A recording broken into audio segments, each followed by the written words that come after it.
Assalamualaikum warahmatullahi wabarakatuh. Selamat pagi semuanya. Kami dari kelompok 6 kelas 10-11 akan mempresentasikan hasil kerja kelompok kami mengenai penyimpangan sosial selama beberapa menit ke depan. Kelompok kami terdiri dari Alifia Rahman Cahyani, absen 3, saya sendiri Mirza Zulfarianti, absen 18, Muhammad Abidsan Al-Ghifari, absen 19, Muhammad Fahreza Aditya, absen 20.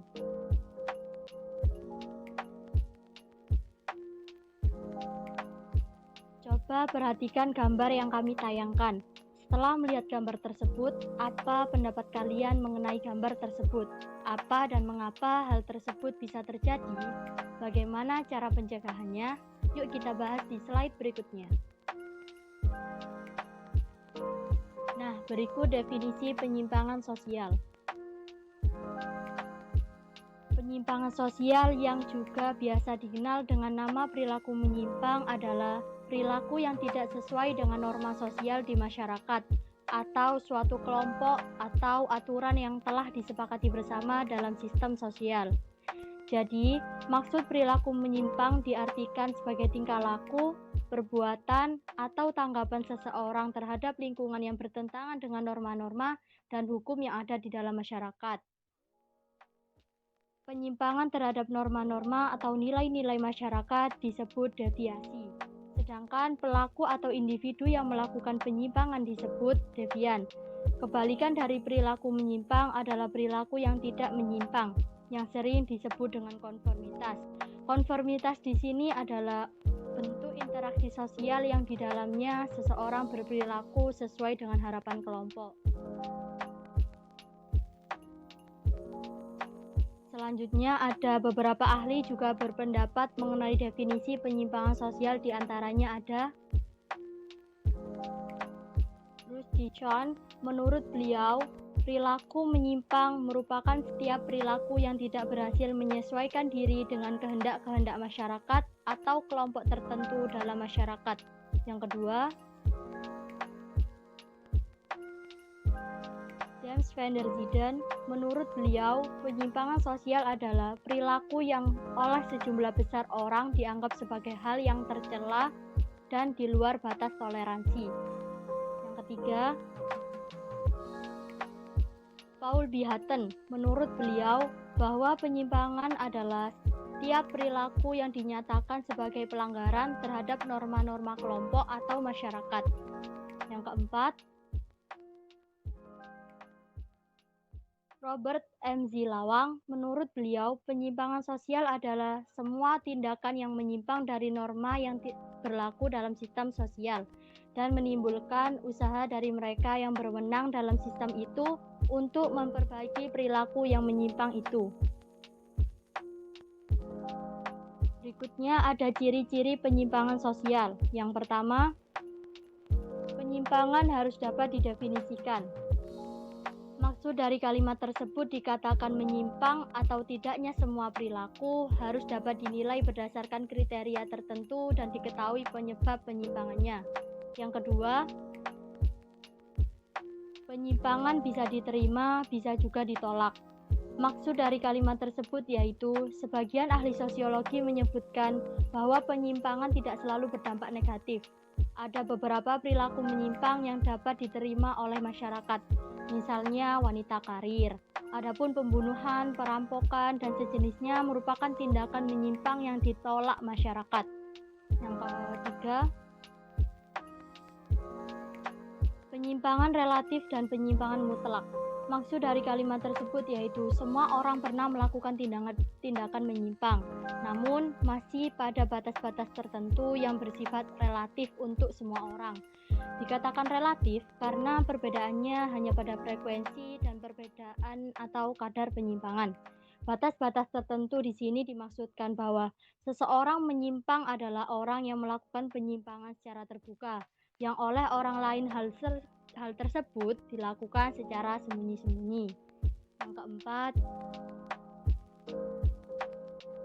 penyimpangan terhadap budaya nyata atau budaya ideal. Maksud dari kalimat tersebut adalah budaya ideal merupakan segenap peraturan hukum yang berlaku dalam suatu kelompok masyarakat.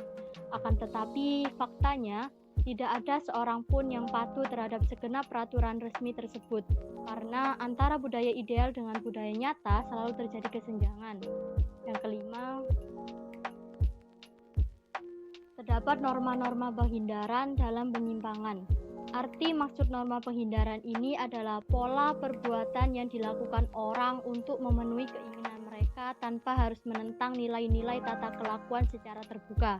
Jadi, norma-norma penghindaran merupakan bentuk penyimpangan perilaku yang bersifat setengah melembaga atau menyerupai seperti sejumlah peraturan daerah yang melarang orang minum minuman keras sampai mabuk, tetapi tetap ada orang-orang yang secara sembunyi-sembunyi minum minuman keras sampai mabuk.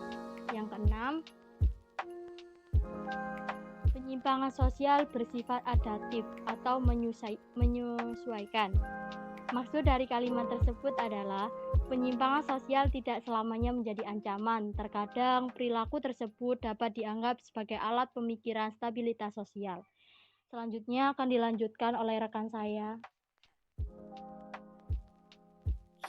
Baik, dalam penyimpangan sosial, tentunya terdapat penyebab dan faktor penyebab penyimpangan sosial tersebut. Dan berikut ini penyebab penyimpangan sosial yang terjadi, yakni 1. Ketidaksanggupan menyerap norma-norma kebudayaan. Seseorang tidak sanggup menyerap norma kebudayaan ke dalam kepribadiannya, ia tidak dapat membedakan hal yang pantas dan tidak pantas, akibat dari proses sosialisasi yang tidak sempurna. 2. Proses belajar yang menyimpang. Seseorang melakukan tindakan menyimpang karena seringnya membaca atau melihat tayangan tentang perilaku menyimpang. 3.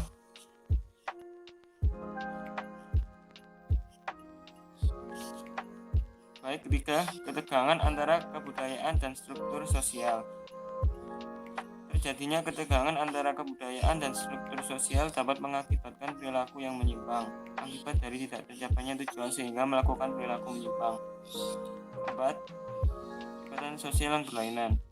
Setiap orang umumnya berhubungan dengan beberapa kelompok. Jika pergaulan ini mempunyai pola-pola perilaku yang menyimpang, maka kemungkinan ia juga akan mencontoh pola-pola perilaku menyimpang tersebut. Selanjutnya, faktor penyebab penyimpangan sosial. Berikut faktor penyebab penyimpangan sosial yang terjadi, yakni pertama, faktor dari dalam, yakni intelijensi atau tingkat kecerdasan, usia, jenis kelamin, dan kedudukan seseorang dalam keluarga. Misalnya, seseorang tidak normal dan pertambahan usia. Kedua, faktor dari luar, yakni kehidupan rumah tangga atau keluarga, pendidikan di sekolah, pergaulan, dan media massa. Misalnya, seorang anak yang sering melihat orang tuanya bertengkar atau melarikan diri pada obat-obatan atau narkoba. Selanjutnya akan dilanjutkan oleh rekan saya.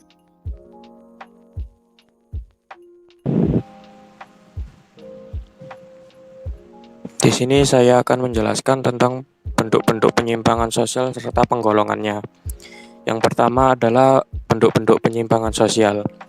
Bentuk penyimpangan sosial terdiri atas dua, dibedakan berdasarkan sifatnya dan juga berdasarkan pelakunya.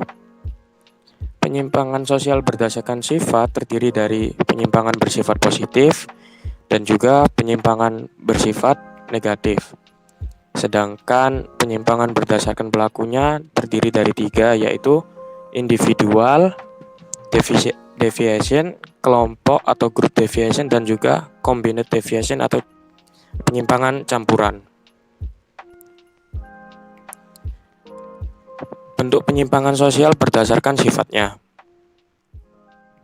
terdiri dari dua, yaitu bersifat positif dan juga bersifat negatif. Penyimpangan bersifat positif merupakan penyimpangan yang berdampak positif terhadap sosial karena mengandung unsur-unsur inovatif, kreatif, dan memperkaya wawasan seseorang. Penyimpangan seperti ini biasanya diterima oleh masyarakat karena sesuai dengan perkembangan zaman. Contohnya, wanita karir, perkembangan teknologi yang menyebabkan siswa menggunakan internet sebagai media pembelajaran, aksi demonstrasi terhadap kebijakan pemerintah yang mulai ditentang karena faktor tertentu, serta pekerja di bawah umur karena faktor ekonomi. Adapun pula penyimpangan bersifat negatif. Penyimpangan bersifat negatif merupakan penyimpangan yang bertindak ke arah-arah nilai-nilai sosial yang dianggap rendah dan selalu mengakibatkan hal buruk bagi diri sendiri dan juga untuk orang lain. Bentuk penyimpangan bersifat negatif antara lain terdiri dari penyimpangan primer, yaitu penyimpangan ringan, adalah penyimpangan yang dilakukan oleh seorang yang bersifat temporer atau sementara dan tidak berulang. Contohnya, siswa terlambat datang ke sekolah karena ban sepedanya bocor, kemudian vandalisme, makan minum sambil berdiri, dan tindakan mabuk. Yang kedua adalah penyimpangan sekunder, yaitu penyimpangan berat. Umumnya dilakukan berulang atau terus-menerus, meskipun tindakannya sudah dikenai sanksi. Contohnya penyalahgunaan narkoba, korupsi, pembunuhan, perjudian, pencurian, serta kekerasan seksual. Yang kedua adalah bentuk penyimpangan sosial berdasarkan pelakunya.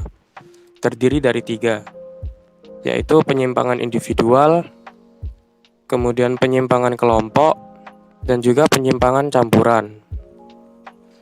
Penyimpangan individual adalah tindakan yang dilakukan oleh seorang yang menyimpang dari norma-norma atau suatu kebudayaan yang telah mapan.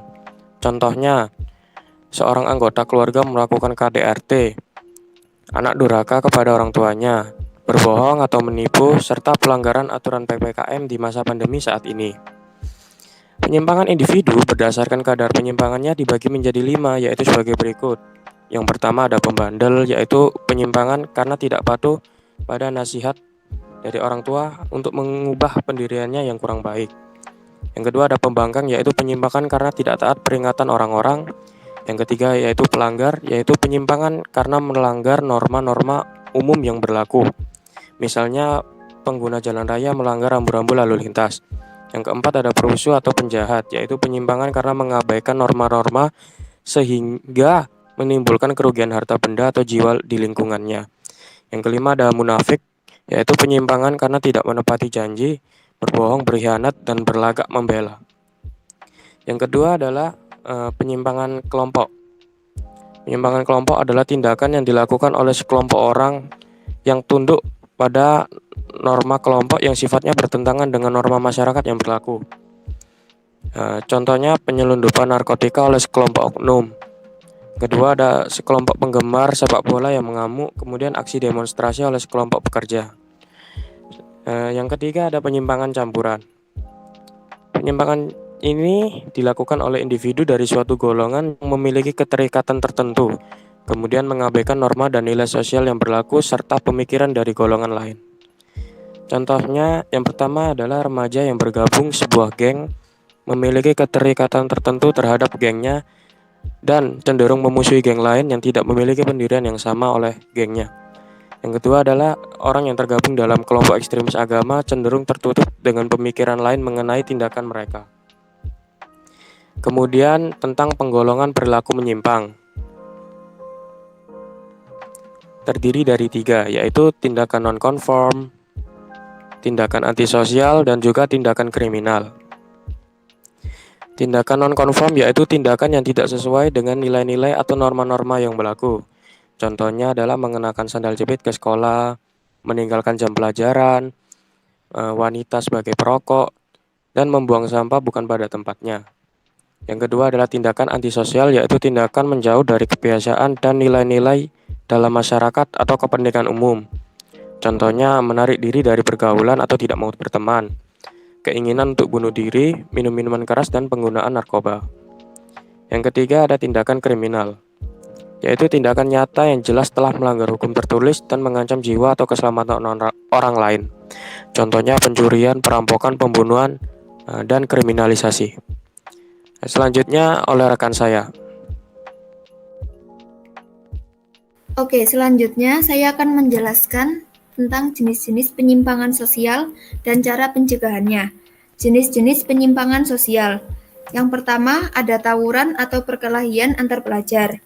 Yang kedua, ada penyalahgunaan narkotika, obat-obat terlarang, dan minuman keras. Yang ketiga, ada hubungan seksual. Yang keempat, ada tindak kriminalitas. Tawuran atau perkelahian antar pelajar.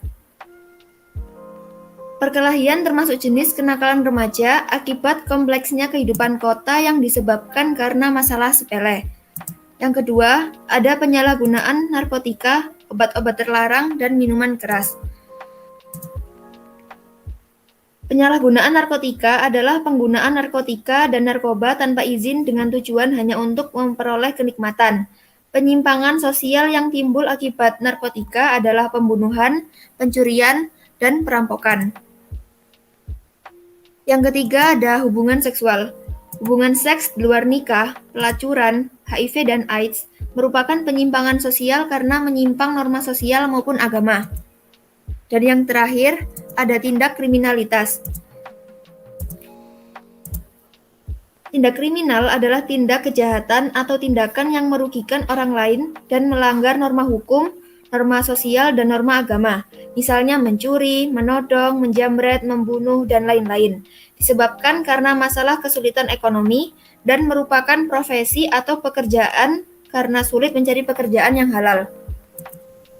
Selanjutnya, saya akan menjelaskan tentang pencegahan penyimpangan sosial. Yang pertama ada keluarga.